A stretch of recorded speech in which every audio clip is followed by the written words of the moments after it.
नमस्कार दोस्तों, एक बार फिर से स्वागत है आपका एक और नए लाइव सेशन में। कैसे हैं आप? एक बार फिर से आप सबका हार्दिक स्वागत, अभिनंदन, जय श्री राम, राधे राधे। कैसे हैं आप सभी? Meera Meena ji, Pramod, Punia, OP gamer and Dhalu Ram ji, स्वागत आप सबका।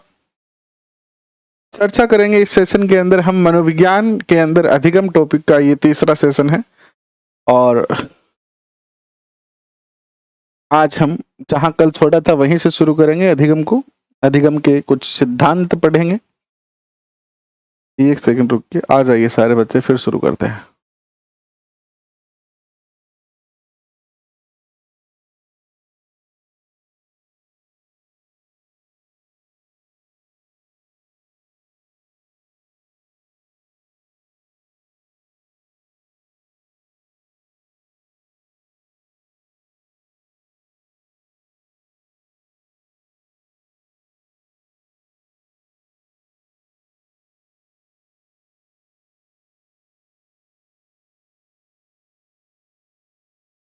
विमला कुमारी जी, ममता, केसाराम, सरिता, गुड्डू, ममता, लक्ष्मी, भारती, आप सबका भी बहुत बहुत स्वागत, अभिनंदन। कैसे हैं आप सभी? और आइए चर्चा शुरू करते हैं आज के सेशन में मनोविज्ञान के अंदर। और लास्ट सेशन में हमने कितना पढ़ लिया था देखिएगा। मनोविज्ञान की चर्चा कर रहे थे हम और ये 17 नंबर सेशन है आपका अधिगम का। टोटल मनोविज्ञान का ये 17 नंबर सेशन है, यानी 16 सेशन हो चुके हैं मनोविज्ञान के और अधिगम का ये तीसरा सेशन है। अधिगम के अंदर जो है चर्चा ज्यादा हो जाती है तो थोड़ा सा टॉपिक लंबा चला गया है। देखिए लास्ट सेशन में हमने जो अध्ययन करा था वो यहाँ तक कर लिया था। अधिगम के नियम, अधिगम के सिद्धांत से हमें शुरू करना है। अधिगम के सिद्धांत से हमें जो है वो आज शुरू करना है कि अधिगम के कौन कौन से सिद्धांत हैं।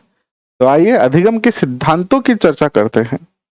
सिद्धांत यानी अधिगम के रूल कह लीजिए, या अधिगम सिद्धांत कब बनता है? जब आप प्रयोग करके किसी चीज पर जो है एक्सपेरिमेंट करते हैं और इसके बाद जो है वो आपको एक निष्कर्ष निकल के आता है तो वो सिद्धांत बन जाता है। जैसे कि 2 में अगर प्लस करते हैं 2 तो 4 है, तो ये सिद्धांत है कि अगर किसी दो संख्याओं के मध्य प्लस का चिन्ह लग गया तो वो संख्याएं जो है वो आपस में योग हो जाएगी। ठीक है, योग हो जाएगा उन संख्याओं का। समझ में आ रहा है ना? इसी प्रकार जैसे मनोविज्ञान में बहुत सारे प्रयोग किए गए। जैसे साइंस में प्रयोग है कि अगर आप पानी को 100 डिग्री टेम्परेचर पर अगर आप उसको बॉईल करोगे, उबालोगे, तो पानी की क्या बन जाएगी? भाप बन जाएगी, वाष्प बन जाएगी। और उस अगर भाप को ठंडा कर दोगे आप तो वो वापस पानी के रूप में आ जाएगा। और अगर पानी का टेम्परेचर आप जो है वो 0 डिग्री सेंटीग्रेड से नीचे लेके चले जाएंगे तो पानी क्या हो जाएगा? बर्फ बन जाएगा। तो ये सिद्धांत है। इसी प्रकार मनोविज्ञान में भी बहुत सारे प्रयोग किए गए और सिद्धांतों को जो है वो जन्म दिया गया। आइए आज कुछ मनोविज्ञान के सिद्धांतों की जो है वो चर्चा करते हैं। देखिए मनोविज्ञान के अलग अलग संप्रदाय हैं, अलग अलग स्कूल है मनोविज्ञान के। जैसे व्यवहारवादी है ना, गेस्टाल्टवादी, मनोविश्लेषणवादी। तो सबसे पहले व्यवहारवादियों के सिद्धांत की चर्चा करते हैं। व्यवहारवादी सिद्धांत, वातावरण व्यक्ति को बदल सकता है। व्यवहारवादी सिद्धांत का जो सार है, व्यवहारवादी सिद्धांत का जो सार है वो ये कहता है कि हम व्यक्ति को जैसे वातावरण में रखेंगे वह व्यक्ति वैसा ही बन जाएगा। आप अब राजस्थान में रह रहे हो, आपका किसी का जिला सीकर है, किसी का जयपुर है, किसी का जोधपुर है, कोई उदयपुर से है, कोई चित्तौड़ से है। आप जॉब लग जाओगे, ठीक है। जॉब लगने के बाद चित्तौड़ वाले बच्चे का जो सिलेक्शन है वो चूरू में हो जाएगा, तो वो चूरू में रहने लगेगा। चूरू वाले बच्चे का सिलेक्शन बाड़मेर में हो जाएगा, वो बाड़मेर रहने लगेगा। भरतपुर वाले का जो है वो जैसलमेर में हो जाएगा, वो जैसलमेर रहेगा। और वहां पर वो जब 2-3 साल का समय बिताएंगे तो वो उसी स्थान की भाषा बोलने लगेंगे, है ना? बोलने लगेंगे कि नहीं बोलने लगेंगे? भाई आप जो है वो कुछ दिन दूसरे स्थान पे रहेंगे, जिस तरीके के वातावरण में रहेंगे, आप धीरे धीरे उस तरीके की भाषा है, उस तरीके के रीति रिवाज है, उस तरीके का पहनावा है, वो आप सीखने लगेंगे और आप जो है उसी वातावरण में अपने आप को जो है वो ढाल लेंगे। यही बात व्यवहारवादी कहते हैं कि वातावरण व्यक्ति को बदल सकता है, वातावरण व्यक्ति को बदल सकता है।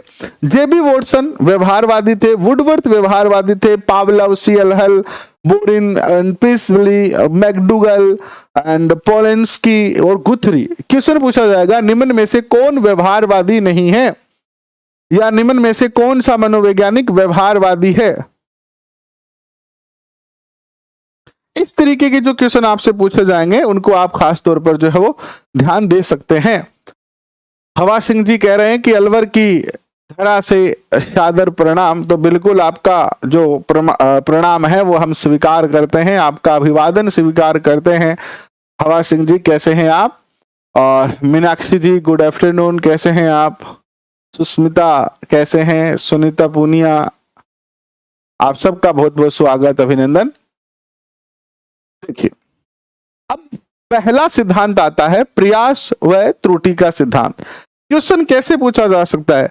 कई बार आप पढ़ते हैं वैसा क्वेश्चन नहीं आता है और क्वेश्चन अलग आ जाता है, लेकिन अगर अलग क्वेश्चन आता है तब भी कुछ बच्चे उस अलग क्वेश्चन को कर लेते हैं। कुछ बच्चे ये कहते हैं यार गुरुजी ने ऐसा तो हमें पढ़ाया नहीं है। तो जिन बच्चों ने मनोविज्ञान को समझा है उनके लिए तो वो क्वेश्चन सामान्य क्वेश्चन होगा, लेकिन जिन बच्चों ने मनोविज्ञान को पढ़ा है, रटा है, उनके लिए वो कठिन होगा। जैसे क्वेश्चन पूछ लिया जाए, प्रयास व त्रुटि का सिद्धांत किस प्रकार का सिद्धांत है?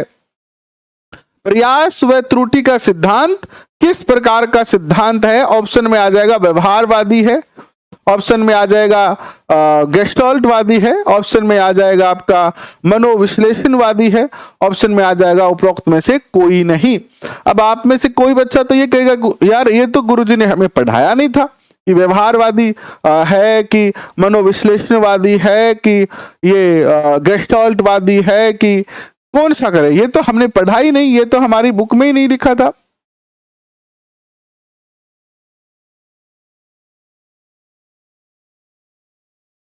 प्रियंका, आप शायद हमारे इस परिवार में नए हैं इसीलिए आपको पता नहीं है। नदियां हम पढ़ा चुके हैं, झीलों से पहले हमने नदियां ही पढ़ाई थी आपको। तो नदियों वाले टॉपिक को आप जाके देखें, ज्योग्राफी की प्लेलिस्ट बनी हुई है रीट के लिए, उसमें। तो आपको केवल रटना नहीं है मनोविज्ञान को, अब आपको पता होना चाहिए कि प्रयास और त्रुटि का सिद्धांत कौन सा सिद्धांत है। यह व्यवहारवादी सिद्धांत है। प्रयास और त्रुटि का सिद्धांत व्यवहारवादी। देखो, इसको रटने की भी जरूरत नहीं है, याद करने की भी जरूरत नहीं है, समझने की जरूरत है कि भाई कोई व्यक्ति प्रयास करेगा, उससे गलतियां होगी, फिर वो प्रयास करेगा, फिर गलतियां होगी, फिर प्रयास करेगा, फिर थोड़ा थोड़ा सुधार होगा, फिर प्रयास करेगा, फिर वो चीजें सीख जाएगा। अर्थात वो कैसे सीखा है? वो वातावरण में रहकर ही तो सीखा है। भाई जहां पर भी आप हैं, जैसे कोई बच्चा है, कोई बच्चा 2015 से तैयारी कर रहा है, कोई 2011 से तैयारी कर रहा है, कोई 2018 से तैयारी कर रहा है। क्या एक बार आप फेल हो गए तो आपने पढ़ना छोड़ दिया? नहीं छोड़ा। आप निरंतर प्रयास करते जा रहे हैं। आप जिस भी वातावरण में हैं उस वातावरण में निरंतर आप संघर्ष करते जा रहे हैं। तो अर्थ क्या निकला कि आपका व्यवहार वातावरण से प्रभावित हो रहा है और उसमें आप प्रयास और त्रुटि कर रहे हैं। प्रयास करेंगे तो त्रुटि होगी ना। भाई मान लीजिए कि कोई व्यक्ति अपने घर पे सोता रहे, उससे तो कोई गलती नहीं होगी, लेकिन जो व्यक्ति कोई काम करेगा, जैसे कोई बहन पहली बार खाना बनाएगी, कोई बाहर जाके काम करेगी, कोई लड़का पहली बार जो है वो कोई काम करेगा, निश्चित है, स्वाभाविक बात है, गलतियां तो होगी। गलतियां होगी तो क्या आप गलतियां होने के बाद उस काम को छोड़ दोगे क्या? है ना? नहीं छोड़ोगे, आप फिर से प्रयास करोगे। भाई जो बंदा लड़ेगा नहीं तो वो तो ना जीतेगा ना हारेगा।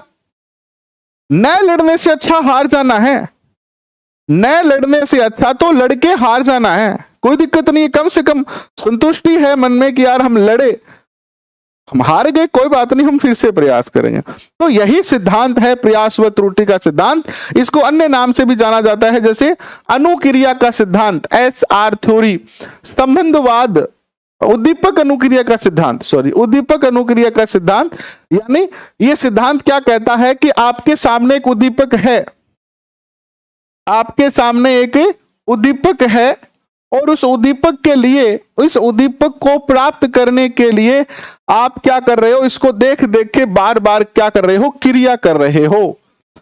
आपके सामने एक उद्दीपक है और उस उद्दीपक के लिए आप क्रिया कर रहे हो। जनरली जितने भी पढ़ने वाले बच्चे होते हैं वो सब इसी तरीके से प्रयास और त्रुटि के सिद्धांत से ही हम सीखते हैं, क्योंकि हमारे सामने उद्दीपक होगा तभी हम क्रिया करेंगे। आज हमारे सामने रीट मुख्य परीक्षा का पेपर है तो हम पढ़ रहे हैं, अगर नहीं होता, भर्ती नहीं आई होती तो हम कहीं ना कोई काम कर रहे होते, कोई स्कूल ज्वाइन कर रखा होता, या कोई जो भी हम अदर एक्टिविटी करते। तो इस प्रयास और त्रुटि के सिद्धांत को किस नाम से जाना जा सकता है? उद्दीपक अनुक्रिया के सिद्धांत के नाम से जाना जा सकता है। बंद सिद्धांत, बंद सिद्धांत के नाम से जाना जाता है। हर्ष व दुख का सिद्धांत भी कहते हैं, आवर्ती का सिद्धांत भी कहते हैं। इसमें हम एक ही क्रिया की बार बार क्या करते रहते हैं, आवर्ती करते रहते हैं, है ना, दोहराते रहते हैं, और संयोजनवाद का सिद्धांत भी इसको कहते हैं। इस सिद्धांत के जो प्रतिपादक थे वो कौन थे? थॉर्नडाइक थे। कौन थे इस सिद्धांत के प्रतिपादक? ये हैं थॉर्नडाइक। इन्होंने इस सिद्धांत को दिया था 1898 में, ठीक है। 1898 में ये एनिमल इंटेलिजेंस नामक एक पुस्तक लिखी थी इन्होंने। क्या पुस्तक लिखी थी? Animals intelligence. देखिए, साइंस में और मनोविज्ञान में जितने भी प्रयोग होते हैं वो जानवरों पर ही होते हैं। वो किन पे होते हैं? जानवरों पर ही होते हैं। तो इन्होंने जो है वो प्रयोग किया बिल्ली पर, और प्रयोग करके इन्होंने एक पुस्तक लिखी एनिमल इंटेलिजेंस, और उसके आधार पर ये कहा कि हम अगर बार बार प्रयास करें तो कोई चीज को सीख सकते हैं। इन्होंने एक अन्य पुस्तक भी लिखी थी शिक्षा मनोविज्ञान नाम से, और इन्होंने बिल्ली के ऊपर प्रयोग किया। 10 दिन तक कंटिन्यू इन्होंने प्रयोग किया। 10 दिन तक। कितने दिन तक? 10 दिन तक प्रयोग किया। और उद्दीपक के रूप में इन्होंने सुगंधित मछली का टुकड़ा जो है वो पिंजरे के बाहर रखा। लेकिन आधुनिक जो मनोविज्ञान है, थॉर्नडाइक के बाद जो मनोविज्ञान आए, उन्होंने इस सिद्धांत की आलोचना भी की। उन्होंने इस सिद्धांत की आलोचना की। इन्होंने कहा, आगे के जो मनोवैज्ञानिक थे, थॉर्नडाइक के बाद के जो मॉडर्न इस टाइम के जो मनोवैज्ञानिक है, उन्होंने कहा कि यार ठीक है थॉर्नडाइक जी, आपने प्रयोग तो करा, यह बात आपकी सत्य है कि हम प्रयास और त्रुटि से सीख सकते हैं, लेकिन इसमें तो बहुत ज्यादा समय लग जाएगा। स्कूली शिक्षा में इसका कैसे प्रयोग करेंगे? भाई, इंसान और मानव में अंतर तो सॉरी, इंसान और जानवरों में तो अंतर है। जानवरों के पास समझ कम होती है। जानवरों पर तो ये प्रयोग ठीक है आपका, जानवरों से जो ये प्रयोग किया है आपने, चलो ठीक है, जानवर प्रयास और त्रुटि से सीख जाते हैं, इंसान भी सीख जाते हैं, लेकिन इंसान अगर इस तरीके से सीखेगा तो उसका एक बहुत बड़ा समय उसको सीखने में ही लग जाएगा। तो इंसानों के लिए ये प्रयोग जो है वो ज्यादा सही नहीं है, ये आगे आने वाले मनोवैज्ञानिकों ने कहा। तो आपको याद क्या रखना है, इन्होंने प्रयोग क्या किया? प्रयोग में ये किया कि इन्होंने एक पिंजरा लिया। इस पिंजरे के अंदर इन्होंने क्या किया, एक भूखी बिल्ली को जो है वो, एक बिल्ली को इसके अंदर जो है वो बिठा दिया। बिल्ली को बहुत जोर से भूख लगी हुई थी, और यहां पर इन्होंने एक प्लेट में जो है वो फिश का टुकड़ा रख दिया, मछली का मांस रख दिया, है ना, मछली का मांस रख दिया, या जो भी वस्तु है जिससे बिल्ली की भूख मिट सके। इन्होंने तो मछली का टुकड़ा रखा था, लेकिन मान लीजिए कुछ भी है, जो मांसाहारी है वो मछली का टुकड़ा मान सकते हैं, जो शाकाहारी है वो ऐसे मान लीजिए कि रोटी का टुकड़ा है, या दूध रख दिया, बिल्ली दूध पी जाती है ना। तो अब देखो, कोई व्यक्ति भूखा है, कोई व्यक्ति भूखा है, और उसके सामने अगर भोजन पड़ा हो तो उसके मुंह में पानी आएगा कि नहीं आएगा? भाई, आप बेरोजगार हैं और आपके सामने जॉब है, भर्तियां दिख रही है आपको कि मुख्य परीक्षा है, सेकंड ग्रेड है, तो आपका भी तो जी ललचा रहा है ना। कभी कभी आपका मन ये करता है कि सेकंड ग्रेड की कर लिया, कभी कभी आपका मन करता कि नहीं रीट में ही ठीक है, मन ललचा रहा है। इसी प्रकार ये भूखी बिल्ली है, बेचारी के पेट में चूहे कूद रहे हैं और ये भोजन इसको दिख रहा है, लेकिन पिंजरे में है। पिंजरे से बाहर कैसे निकले, ये पिंजरे से बाहर कैसे निकले? तो इसने क्या किया, यहां इस थर्ड डॉग ने यहां एक क्या बना दिया, गेट बना दिया, और इस गेट के लिए एक बटन लगा दिया यहां पर। ये इस गेट का बटन है कि अगर ये बिल्ली इस गेट के ऊपर पंजा मार देती है, इस बटन पे पंजा मार देती है, तो ये गेट क्या हो जाएगा, खुल जाएगा, ये गेट खुल जाएगा। ठीक है। अब बिल्ली को तो पता नहीं था कि ये बटन है।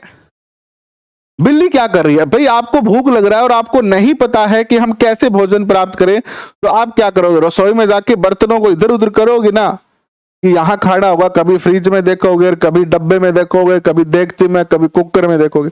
बिल्ली भी ऐसा ही कर रही है, चारों तरफ पंजे मार रही, गुस्सा आ रहा है, म्याऊं म्याऊं बोल रही है कि इस पिंजरे को तोड़ दूंगी, मैं चीर दूंगी, खाना लेके आऊंगी, मुझे मछली का टुकड़ा दिखाई दे रहा है ना, रुक जा पिंजरे, तुझे तोड़ूंगी। और इस तरीके से गुस्से में ये अपने पंजों को क्या कर रही है, पिंजरे पे मार रही है। इसको कोई पता नहीं है कि ये कहां बटन है। और संयोगवश काफी समय 5-7-10 मिनट प्रयास करने के बाद संयोगवश इसका पंजा इस बटन पे लगता है, गेट खुलता है। गेट खुलते ही ये बाहर जाती है, खाना खाती है और भाग जाती है। लेकिन चूंकि भाग के जाएगी कहां, थॉर्नडाइक तो इसको देख रहा। थॉर्नडाइक ने कहा ठीक है, खा लिया खाना, पकड़ लिया, फिर से पकड़ के रखा। जब भूखी हो गई फिर से पिंजरे में डाल दिया, जब भूखी हो गई फिर से पिंजरे में डाला, फिर से बाहर जो है मछली का टुकड़ा रखा। अब देखते हैं क्या करती है मछली के लिए। वही ये बिल्ली तो वही करने लगी वापस। अब मान लो पहली टाइम इसको जो है वो पिंजरा खोलने में 10 मिनट लगा, दूसरी बार भी इसको पिंजरा खोलने में 10 मिनट लगा, तीसरी बार इसको पिंजरा खोलने में 9 मिनट लगा, चौथी बार पिंजरा खोलने में इसको जो है वो 8 मिनट लगा, पांचवी बार पिंजरा खोलने में इसको 5 मिनट लगे। और एक समय ऐसा आ गया 10 दिन तक प्रयोग करने के बाद कि बिल्ली को जैसे ही पिंजरे में डाला, बिल्ली ने टक से बटन दबाया और मछली के टुकड़े को खा लिया। अब उसको जो है वो ज्यादा जद्दोजहद करने की आवश्यकता नहीं रही। यानी इस प्रयोग से थॉर्नडाइक ने यह समझाया हमें कि देखिए, अगर हम किसी समस्या में घिरे हुए हैं और उस समस्या का हल ढूंढने का प्रयास कर रहे हैं, हमें उस समस्या का हल अभी पूर्ण रूप से नहीं पता है, हम केवल सोच रहे हैं, हम बार बार प्रयास करते हैं उस समस्या को हल करने की, हम बार बार प्रयत्न करते हैं उस समस्या को हल करने के लिए, और हम कभी असफल होते हैं, फिर प्रयास करते हैं, फिर असफल होते हैं, और अंत जो है वो हम क्या कर लेते हैं, समस्या को हल कर लेते हैं। हमारे घर वाले जो थे वो हमें अक्सर, जब हम बहुत ज्यादा पेपर देते थे ना, बिल्कुल कैसे कंपटीशन में रहते थे, और आजकल तो मैं पेपर इतना देता ही नहीं हूँ, केवल जैसे अभी रीट का ही दिया था, लेकिन पहले हम बहुत पेपर देते थे, एलडीसी के, आरएस के, रीट के, ये सारे पेपर देते थे। तो सारे पेपरों में तो सफलता नहीं मिलती थी। तो जब सफलता नहीं मिलती थी तो घर वाले हमें ये कहते थे कि बेटा 100 पत्थर मारेगा पानी, 100 पत्थर मार रहे हैं तो एक ना एक तो निशाना पर लागेगो, एक ना एक तो निशाना पर लागेगो। अर्थात उनका कहने का भी यही अर्थ था। उन्होंने अपनी बात को अपनी भाषा में कह दियो, मारवाड़ी भाषा में कह दियो कि 100 पत्थर पर मारांगा आपा। अगर कोई के ऊपर 100 पत्थर फेंकागा, कोई निशानों बना के, कोई गोल बना के, अगर अपन 100 पत्थर फेंकेंगे तो एक पत्थर तो निश्चित तौर पर लगेगा ही लगेगा। मेन उनका क्या था कि बेटा प्रयास करता रहो, गलती हो तो होने दो, तो प्रयास करता रहो, बार बार अगर प्रयास करते रहोगे तो एक न एक दिन सफलता मिलेगी ही मिलेगी, और आप उस चीज को सीख जाएंगे। ठीक यही बात थॉर्नडाइक ने जो है वो कही है। नेक्स्ट देखिएगा, सिद्धांत का शिक्षा में क्या उपयोग है। थॉर्नडाइक का ये जो सिद्धांत है, इसका शिक्षा में क्या महत्व है, क्या महत्व है शिक्षा में। महेश सोलंकी जयपुर से, क्या महत्व है। तो थॉर्नडाइक का ये जो प्रयोग है, ये सिद्धांत जो है वो बड़े और मंदबुद्धि बालकों के लिए उपयोगी है। ये सिद्धांत, इस सिद्धांत के द्वारा बालक में धैर्य व परिश्रम के गुणों का विकास किया जा सकता है। इस सिद्धांत अनुभव से लाभ उठाने की योग्यता का विकास करता है। यह सिद्धांत करके सीखने पर बल देता है। यह सिद्धांत गणित, विज्ञान और समाज शास्त्र जैसे विषयों के लिए क्या है, उपयोगी है। गणित में क्या होता है, हम क्वेश्चन करते हैं, सवाल हल करते हैं, बार बार प्रयत्न करते हैं कि नहीं करते, तो ठीक ऐसा ही इसमें भी बताया गया है। यह सीखना संबंध स्थापित करता है सीखने का, और यह कौशल सीखने में उपयोगी है। कौशल सीखने में क्या है, ये उपयोगी है। नेक्स्ट देखिएगा, अनुकूलित अनुक्रिया का सिद्धांत। अनुकूलित अनुक्रिया का सिद्धांत, अनुकूलित अनुक्रिया का सिद्धांत, इस सिद्धांत को अन्य नामों से भी जाना जाता है। परंपरागत या प्राचीन अनुबंधन का सिद्धांत, संबंध प्रतिक्रिया का सिद्धांत, शास्त्रीय अनुबंधन का सिद्धांत, इस नाम से इसको ज्यादा जाना जाता है। प्रतिवादी अनुबंधन का सिद्धांत और एस अनुबंधन का सिद्धांत। और इस सिद्धांत के प्रवर्तक थे पावलोव। ये है पावलोव। पावलोव ने जो है, पावलोव कोई मनोवैज्ञानिक नहीं थे, ये शरीर वैज्ञानिक थे, यानी ये हमारे शरीर के डॉक्टर थे, ये मान लीजिए, है ना, शरीर के डॉक्टर थे ये। शरीर की क्रियाओं का, खास तौर पर ये शरीर में पाचन क्रिया का अध्ययन कर रहे थे। किसका अध्ययन कर रहे थे, पाचन क्रिया का अध्ययन कर रहे थे। कोई सिद्धांत कैसे बनता है, आपने देखा होगा 2019 में जब पूरा विश्व कोविड-19 की मार झेल रहा था, उस समय पूरे विश्व के वैज्ञानिक लगे हुए थे क्या करने में, कोविड-19 की दवा बनाने में, कोरोना की दवा बनाने में। और दवा तो बहुत सारी कंपनियां बना रही थी, फिर वो दवा का प्रयोग किस पे किया जाता था, खास तौर पर बंदरों पर किया जाता था, क्योंकि बंदर और हमारी जो प्रजाति है वो ऑलमोस्ट एक जैसी ही है कि नहीं है।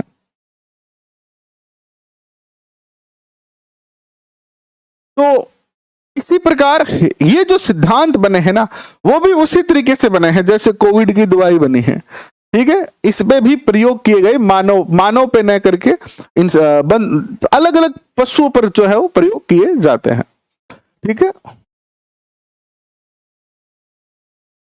स्वर्ण नगरी से स्वागत मुरलीधर सुथार का, कैसे हैं आप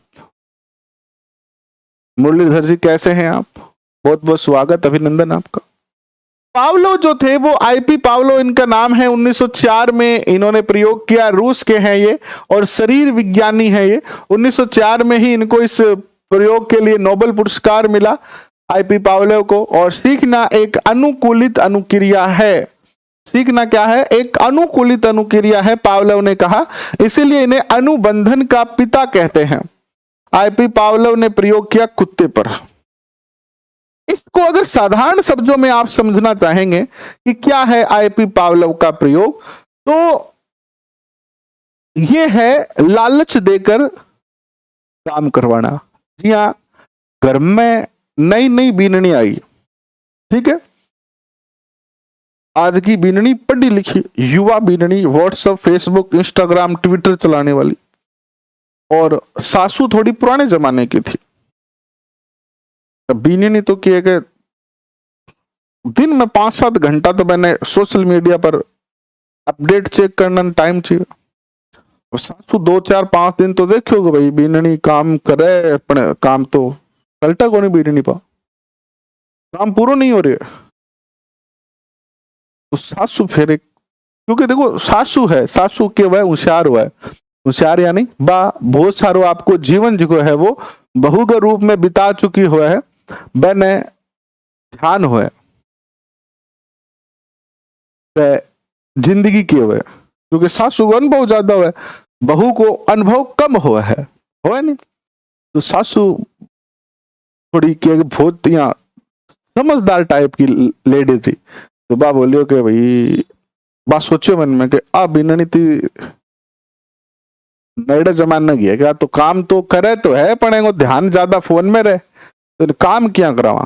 तो बा क्या करती, सासू बीननी ने यानी बहू ने लालच दे देती, भुला देती कि बेटा वो काम आपने यहाँ करके तू वो काम पहली कर ले, वो काम कर ले पहली, और वो काम करे बाद में तेने नहीं जिकी है वो आ चीज मिल ही गए, तेने मैं आ बात बताशू यहाँ कैसू, यानी कोई ना कोई जे तरीके वो लालच दे के बा काम करवाना शुरू कर दियो। 1 दिन 2 दिन 5 दिन 7 दिन यहाँ करके 2-1 महीना बीने ने बुढ़ा बुढ़ा गए, कदी जिया कोई गिफ्ट दे गए, कदी कोई बात बता गए, कदी कोई जिया पुरानो हार डोरियो बिंटी अंगूठी दे दे काम करा। 2 महीना तक जो नई बहू काम करियो वह बाद में बहू ना आदत पड़ गई काम करने की, क्योंकि 2 महीना तक आप अगर कंटिन्यू कोई काम कर ले तो फिर अपनो शरीर जो को है नहीं वह काम ने एक्सेप्ट कर ले।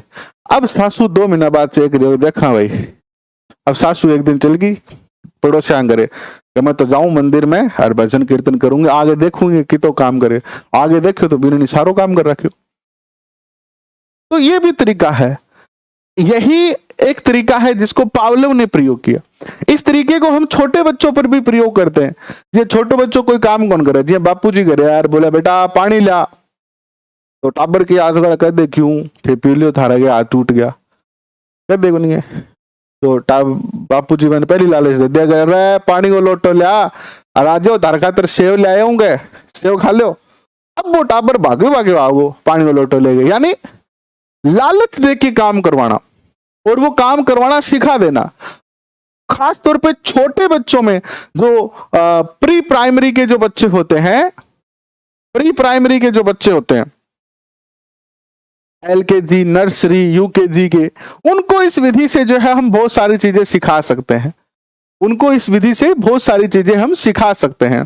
पावलोव ने इस प्रयोग में क्या किया था, उसने कुछ ज्यादा ऐसे, इस प्रयोग को अगर आप साधारण शब्दों में समझोगे तो ऐसे समझिए, एक कुत्ता लिया, कुत्ते के मुंह में लार आती थी। अब लार किसी न किसी ग्रंथि से तो आ रही है, कोई ना कोई हमारे ऐसे गले में वो बनी हुई है, वेन बनी हुई है जिससे वो लार आती है मुंह में। तो पावलोव ने उसको काटा और उसको एक पात्र में डाल दिया कि मैं चेक करूंगा कि लार कब आई इसके मुंह में। और उस कुत्ते को क्या लगी, भूख लगी, कुछ समय बाद में भूख लगी, तो पावलोव ने उसको भोजन दिखाया। पहले दिन की बात है, पावलोव ने उसको क्या दिखाया, भोजन दिखाया।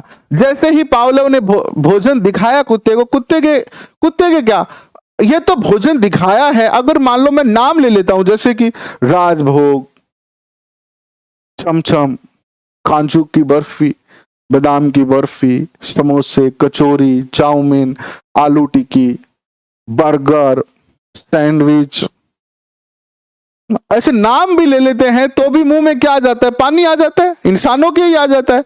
और कुत्ते को तो भूख लगी थी बेचारे को, उसके सामने भोजन है, तो जैसे ही उसने भोजन देखा उसके मुंह में पानी आ गया, पानी आया। अब पानी जो किस में गया, पाइप में गया, पाइप से वो पात्र नीचे लगा हुआ था उसमें गया। पावलोव को पता चल गया कि हाँ देखो भोजन दिखाया और कुत्ते के मुंह में क्या आ गया, पानी आ गया। पावलोव ने भोजन दे दिया। शुरू के 5 दिन पावलोव ने ऐसे ही किया, शुरू के 5 दिन जो है वो पावलोव ने क्या किया, ऐसा ही किया कि भोजन देता, लार आती, ठीक है। अब पावलोव ने 6ठे दिन क्या किया, मान लीजिए ऐसे 6ठे दिन क्या किया कि उसने पहले एक घंटी बजाई, पहले क्या किया, एक घंटी बजाई, घंटी बजाने के तुरंत बाद ही भोजन दे दिया और कुत्ते के मुंह में क्या आ गई, लार आ गई। अगले दिन भी यही किया। अब इसने ये काम दोहराना शुरू कर दिया, घंटी, भोजन और लार। अगले 15-10 दिन कंटिन्यू यही करता रहा। जब भी भोजन देना होता था ना, तो पहले टन फिर भोजन, पहले टन फिर भोजन, पहले टन फिर भोजन, पहले टन फिर भोजन। स्वाभाविक क्रिया हो रही थी। कुत्ता स्वाभाविक उद्दीपक है घंटी, स्वाभाविक उद्दीपक है भोजन और लार आ रही है। अब इसने क्या किया, 10-15 दिन हो गए तो पावलोव ने सोचा चेक करते हैं। इसने क्या किया, घंटी बजा दी और भोजन नहीं दिया। घंटी बजी, भोजन दिया नहीं, फिर भी कुत्ते के मुंह में लार आ गई, फिर भी कुत्ते के मुंह में क्या आ गई, लार आ गई। इसका एक और उदाहरण बताता हूं। जैसे मान लीजिए कि किसी की अभी अभी वो हुई है, सगाई हुई है, ठीक है। आप जो है वो, आपके घर वालों ने आपकी किसी लड़के या लड़की से इंगेजमेंट कर दी है, और चूंकि मॉडर्न जमाना है तो आपने अपनी होने वाली पत्नी को एक मोबाइल भी जो है गिफ्ट में दे दिया है। हालांकि उसके पास पहले भी मोबाइल था, लेकिन चूंकि आपने और दे दिया है, आजकल ये नया ट्रेंड है। अब क्या होता है कि जब किसी की नया नया विवाह होने की बात चलती है या सगाई होती है ना, और सगाई जब हो जाती है तो घर वाले ना लड़की को छूट दे देते हैं कि तुम जा बात करो, कोई दिक्कत नहीं है, हमारे करो बात। घर वाले लड़के को तो वैसे ही छूट होती है, लेकिन लड़कियों को भी छूट दे दी जाती है, चाहे गांव की हो चाहे शहर की हो, कहीं की भी हो। अब क्या होता है कि शुरुआत में बहुत ज्यादा ऐसे दिन में लगभग जो है वो 7-8 घंटे बातें होती रहती है। इतनी ज्यादा बातें होती है कि दोनों का दिमाग जो है वो फोन में घुस जाता है। अब रात में जब आप कभी कभी क्या होता है सोते हो ना, तो आपको ऐसा लगता है कि फोन की घंटी बज रही है ना, फोन की घंटी बज रही है। या आप इसको ऐसे समझिए कि आप 500 किलोमीटर बस में यात्रा किए, 500 किलोमीटर बस में यात्रा किए, ठीक है, 500 किलोमीटर, 500 किलोमीटर बस में यात्रा करेंगे आप, तो बीच में आपको 2-3 घंटे की नींद भी आ जाएगी, फिर जाग जाओगे, फिर नींद आ जाएगी। अब यात्रा करने के बाद जब आप घर पे आओगे, मान लीजिए रात को 12 बजे आप घर पे पहुंचे और घर पे आके आप सो गए, तो एक दिन तक आपको ऐसा लगेगा जब भी आप सोओगे कि आप बस में ही सो रहे हो, आपको ऐसा लगेगा कि बस में ही सो रहे हो। वो महाभारत तो बाद में शुरू होती है ना, वो महाभारत वो तो सब आगे की बात है, उस पर नहीं जाएंगे। हम क्या है कि सुखद चीजों को ही, यानी मनोविज्ञान ये कहता है कि हमें पॉजिटिव रहना है, सकारात्मक रहना है। तो हम जैसे सगाई की बात करेंगे, प्यार की बात, मोहब्बत की बात, खुशियों की बात करेंगे। हम उन पलों की बात नहीं करेंगे जहां पर दुख होगा, जहां पर झगड़े होंगे, जहां पर लड़ाइयां होगी, जहां पर महाभारत होगी। इस पलों की हम बात नहीं करेंगे, क्योंकि मनोविज्ञान कहता है भैया पॉजिटिव रहना है। क्या कहता है? पॉजिटिव रहना है ना। तो ये जो सिद्धांत है ठीक इसी प्रकार का सिद्धांत है कि अगर हम किसी स्वाभाविक उद्दीपक के साथ अस्वाभाविक उद्दीपक भी देते हैं तो हम उसके साथ कनेक्ट हो सकते हैं। ये एक तरीके से किसी वस्तु के साथ संबंध स्थापित करने के लिए है। जैसे कि आप स्कूल में देखते होंगे कि हमारी जो स्कूलें हैं उसमें कबूतर सिखाया जाता है, एप्पल सिखाया जाता है ना, एप्पल माने सेव। क्यों सिखाया जाता है? अब बहुत बार कहते हैं कि कै कबूतरी क्यों, कै से तो बहुत सारा शब्द बना है, लेकिन देखो मनोवैज्ञानिक जिन्होंने ऐसा कनेक्ट किया, इनको कै को कबूतर से कनेक्ट इसलिए किया क्योंकि कबूतर आपको आसानी से दिख जाता है, आपके आसपास कबूतर दिख जाते हैं। अब मान लो बच्चा कैसे जो है वो कबूतर सीख के आया और घर पर उसने कबूतर देखा, तो उसका दिमाग कनेक्ट होता है। कैसे? घर पे वो बोलता है मम्मी कै कबूतर है, मम्मी कह रहे क्या आए हुए, कै कबूतर आए हुए। तो इससे बच्चे की सीखने की क्षमता बढ़ जाती है, सीखना इंटरेस्टिंग हो जाता है। तो शास्त्रीय अनुबंधन का भी प्रयोग यही है, बस इसमें और कुछ याद करने की या समझने की जरूरत नहीं है। आपको पूछा जाएगा कि ये सिद्धांत कहां उपयोगी है, देखना। मूल उद्दीपक के प्रति जो प्रतिक्रिया होती है उसे स्वाभाविक प्रतिक्रिया कहते हैं। भोजन के प्रति जो प्रतिक्रिया हो रही है वो स्वाभाविक है। यदि मूल उद्दीपक से पहले कृत्रिम उद्दीपक दिया जाए तो उसे लगातार दोहराया जाए, कुछ समय के बाद मूल उद्दीपक को हटा लेने के बाद कृत्रिम उद्दीपक के प्रति भी वही प्रतिक्रिया होती है। जैसे मान लो आपको जल्दी उठना सिखाना है अपने बच्चों को, या आप खुद चाहते हैं कि जल्दी उठना सीखना है आपको, ठीक है, तो शुरुआत में आप क्या करोगे, 2-3 दिन अलार्म लगाओगे, तो अलार्म से आप उठोगे, अलार्म जोर जोर से बजेगा तो आप उठोगे, ठीक है। और फिर जो है 5-7 दिन के बाद फिर आपको अलार्म लगाने की जरूरत नहीं है, आप रात को डिसाइड करके सोएंगे कि सुबह 4 बजे उठना है, आपको 4 बजे जाग आ जाएगी, क्योंकि आपका जो शरीर है या आपका जो संबंध स्थापित हो चुका है उस समय के साथ। तो बस ठीक इसी प्रकार का है ये। प्रयोग से पूर्व की स्थिति ये थी कि भोजन क्या था, भोजन उद्दीपक और लार टपकना। भोजन क्या था, मूल उद्दीपक था, प्राकृतिक उद्दीपक भी कह सकते हैं इसे, स्वाभाविक उद्दीपक की कह सकते हैं, और लाल टपकना क्या थी, स्वाभाविक प्रतिक्रिया थी। इसके बाद प्रयोग में घंटी, ये कृत्रिम उद्दीपक दिया गया, इसके साथ भोजन दिया गया और फिर लाल टपकाई गई, और अंतिम स्थिति में क्या किया गया, लाल टपकाई गई लेकिन भोजन नहीं दिया गया। घंटी बजी और लाल टपकी। घंटी क्या है, अस्वाभाविक उद्दीपक है और लार क्या है, स्वाभाविक उद्दीपक है। इस सिद्धांत का प्रयोग कहां किया जा सकता है? इस सिद्धांत में उद्दीपक सामान्यकरण, विभेदन, उच्च कोटि अनुबंधन, विलोपन, आभासी अनुबंधन व साहचर्य नियम पर बल दिया जाता है। इसका विलोपन भी हो जाता है, यानी कोई चीज की हमें आदत पड़ जाती है। जैसे मान लीजिए एक समय, जैसे मान लीजिए कोई व्यक्ति जो है वो भोजन खाने के बाद उसे आदत है कि वो मिश्री और सूप खाता है। कोई व्यक्ति को आदत पड़ गई है कि उसने क्या किया कि भोजन किया, भोजन करने के बाद थोड़ी सूप और मिश्री खाई। पहले दिन खाई, दूसरे दिन, तीसरे दिन, 5वें दिन, 10वें दिन, ऐसे करके वो 15-20 दिन तक से खा रहा है। अब मान लीजिए आप कहीं पर भी है, भोजन करने के बाद आपको सूप और मिश्री की आवश्यकता फील होगी। यार भोजन तो कर लिया लेकिन मजा नहीं आया। दोस्त ने पूछा क्या हुआ? बोले यार सूप मिश्री नहीं खाई ना, मजा नहीं आया। लेकिन चूंकि अब आप घर पे नहीं है, बाहर है, वहां पर आपको नहीं मिल पा रही है सूप मिश्री, तो आप नहीं खा पा रहे हैं। 15-10 दिन अगर आप नहीं खाएंगे तो फिर धीरे धीरे आपकी आदत छूट जाएगी। यानी इस सिद्धांत का उपयोग हम नई आदतों को बनाने में और पुरानी आदतों को छुटाने में कर सकते हैं। क्वेश्चन पूछा जाएगा कि अगर हमें बच्चों में नई आदतें बनानी है या कुछ बुरी आदतों को छुटाना है तो मनोविज्ञान में किस सिद्धांत का प्रयोग हम करेंगे? तो मनोविज्ञान में हम उद्दीपक अनुक्रिया सिद्धांत या जो है वो शास्त्रीय अनुबंधन के सिद्धांत का जो है वो प्रयोग कर सकते हैं। बिल्कुल कर सकते हैं। ठीक है, याद रखना, जब लगातार अगर घंटी को उपस्थित किया जाता है तो लार टपकना बंद भी हो जाएगा।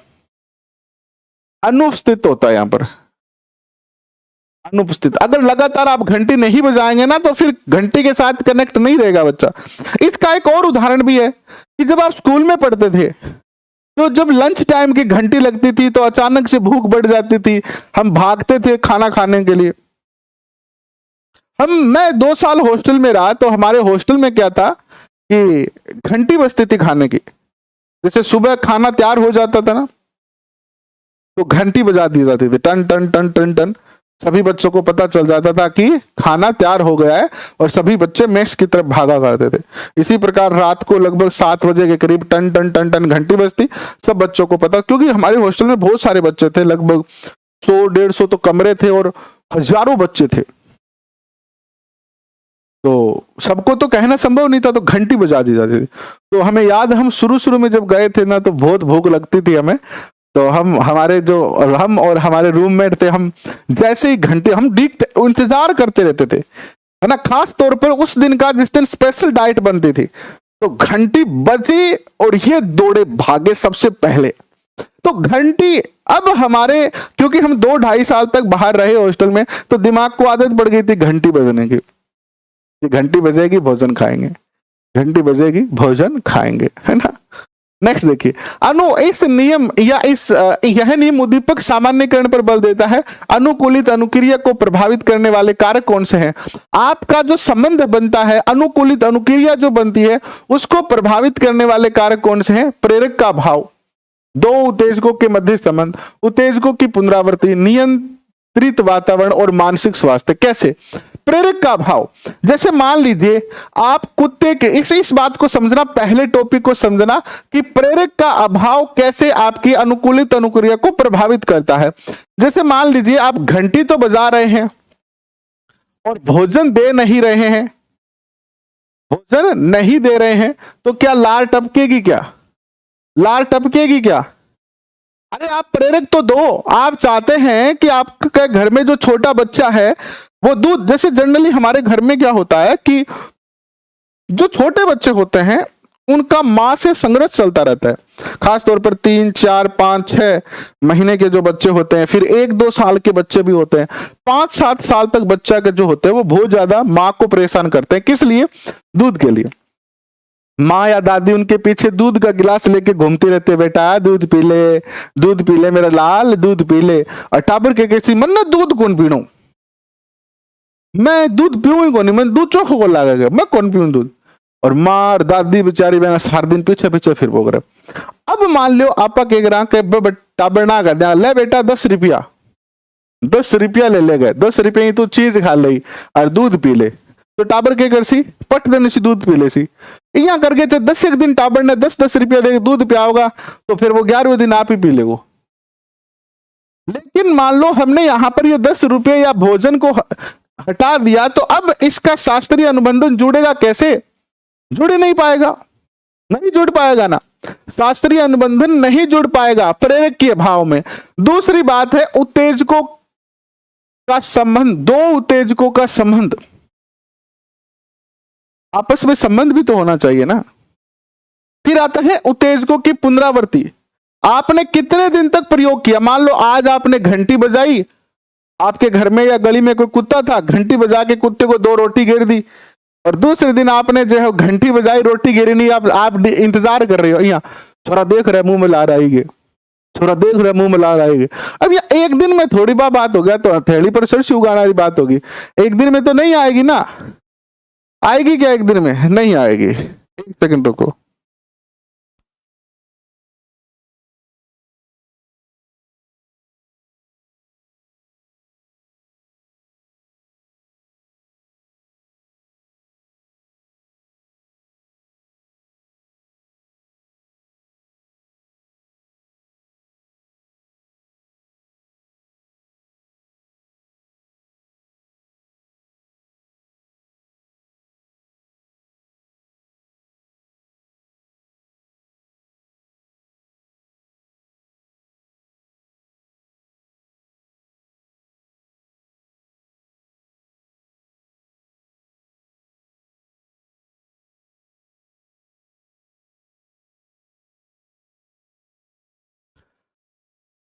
ठीक है, तो ये आपका सिद्धांत हो गया पूरा। अब थोड़ा सा क्या, कोई कॉल आ गया कोई, तो बाकी का शिक्षा में इसका उपयोग कल देखेंगे और नेक्स्ट सिद्धांत कल देखेंगे।